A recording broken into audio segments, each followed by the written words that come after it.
Hey everybody, it's Dave. Continuing on with the restoration of the TL125. I've got a bunch of parts that I've sandblasted in my cabinet. I took the frame, which won't fit in my cabinet, out to a company that sandblasted the whole thing. So I got a bunch of parts that are bare metal. And so first thing I want to do is protect them. And my choice for some of the more durable parts, like the frame, the swing arm, you know, the chain guard, all the stuff that are down low, the foot pegs and stuff, I'm going to use an epoxy primer. Chose to use this. This is two-part chemical reaction. So there's primer in the can. There's another container in the can that you break and mix the two together. And there's a chemical reaction that will harden it. So I got, you know, stuff's like 25 bucks a can. So I have one can here. I'm going to do as much as I can. Hopefully the whole frame. Just a dusting of primer. It doesn't have to go on thick, I don't believe. So a dusting of the primer and the swing arm and some of the other parts, as much as I can. If I can do everything with this, I will. If I run out of this, some of the other things like the air box that's under the seat and protector, for the most part, I'll just use an etching primer. But I wanted to do some epoxy primer on some of the more durable areas like the frame and the swing arm, all the stuff that's going to be down, you know, getting beat up for the most part. So let me show you the little setup that I got going before I start spraying. Alright, so here's the little setup that I have before I even begin spraying. This epoxy, it's two-part, it mixes in the can, it doesn't have a shelf life. You know, whatever you don't use, it's just going to harden in the can, you know, overnight or the next day. So you've got to spray it while you've got the opportunity. So I've got my fan in the window. I've got the top section of my garage tipped back, so that's open for air to come in and then get sucked out by the fan, and I'm going to be working right in front of the fan. So all my spray should go directly out the window. I've got this, the frame, most important, and then I've also set up all my other parts that are ready to go. I can just, you know, I've strung this chain up here and I've hung all the parts from it, and I can just grab each part from the chain, you know, bring it over here, hook it on the chain, spray it, set it back up there, grab the next piece. So I got kind of like a little production going here. And I'm going to spray as much of this as I can with this can of epoxy primer, and whatever I can't get to, if I run out, then I will spray the rest of it with just etching primer. But this is my little setup, so I'm going to break that can, get it all mixed up, turn the fan on, and let's get spraying some primer.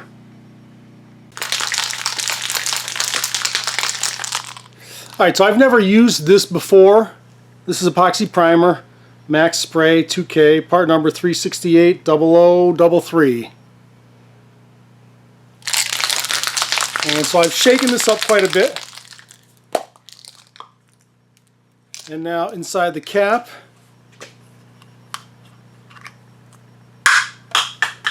we've got this, and on the bottom, put it on the bottom like that, and then you hammer it down. I'm going to push on the floor with it. Alright, it didn't make any kind of audible noise, but I pushed it as far as it will go, so I have to assume whatever container is in here with the hardener has broken. And now we continue to shake this thing up for a couple minutes, and then it's ready to spray.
Hey, here's a little heads up when you're spraying this stuff, and I didn't realize it till I was about halfway through spraying all these parts, but the cap has an adjustment on it. This red top will turn and adjust the spray pattern from wide to narrow.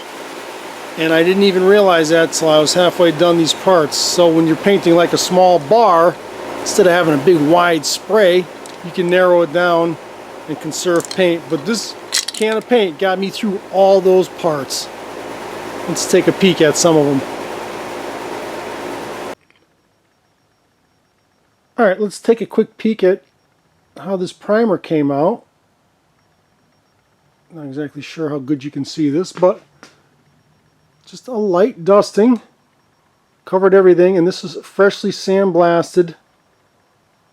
So this should be a good, super hard primer. I mean, they look beautiful. Looks beautiful. So, you know, I think, I'm not sure if you paint right over top of this, so I've got a couple of cans of just regular primer for paint.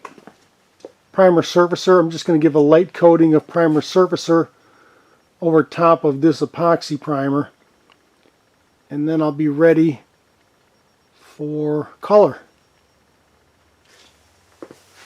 But this came out nice. Looks good. Alright, so it's been a day since I've sprayed the epoxy primer. And epoxy primer takes several days to fully cure. But once it fully cures, it becomes non-porous, and then you have problems with paint adhering to it once it's fully cured. So they recommend that you paint over top of it prior to the fully cure time, 3-4 days. It's only been 1 day. So now I'm going to spray some regular primer surfacer over top of it, just a light dusting. And then, so this will get a good bite on this non-fully cured epoxy. And then, of course, you can paint over this at any time after that, several weeks from now if need be. So before this fully cures, I'm spraying some primer right over top of it.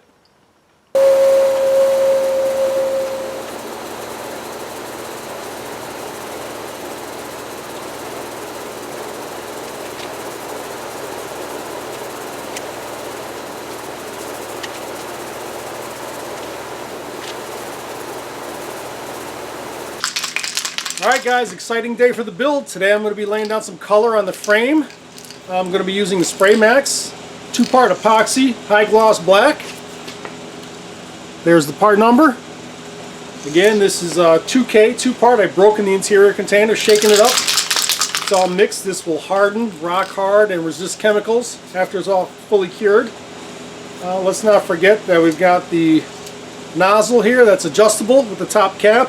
We can adjust the fan to be wide or narrow.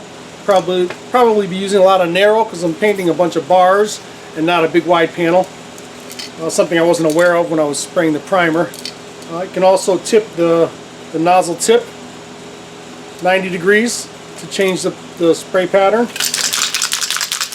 A little nervous as always when I'm painting something like this, but I think I'm ready to go, so let's start spraying some color.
Okay, so here we are. You know, this frame took that entire can of paint. So, I mean, with a frame shaped like this, I'm shooting in all different directions, trying to get in all these tight corners, probably wasting a lot of paint, trying to get all the surfaces on this thing colored. And, you know, probably painting, you know, something like that would be a lot quicker and easier with a lot less wasting of paint. So, I mean, this is the only thing I was able to paint with that one can. I've purchased another can now, and I'll have to paint the other stuff with a second can. But let's see if I can get any light reflecting on this. There you go. I mean, I think it looks great. You know, I focused more on the parts of the frame that are visible. You know, I'm not going to spend too much time underneath the tank. You know, as the can's getting lighter and lighter, I just want to make sure that all of the parts of the frame that are visible once the whole thing is assembled look good. And I think I've achieved that. Looks awesome.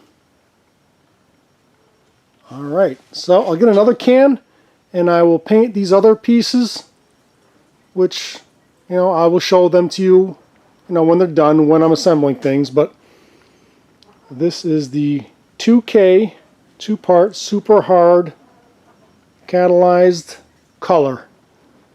So this should resist any chemicals, any gas spilled on it, shouldn't affect it much. And it should be very durable and chip resistant because it's super hard.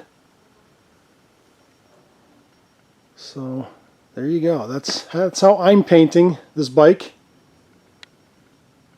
And, you know, stay tuned for some assembly and some work on the wheels as well. And so that's it for this video. If you enjoyed that, consider subscribing, and we will see you in a subsequent video. Thanks for watching.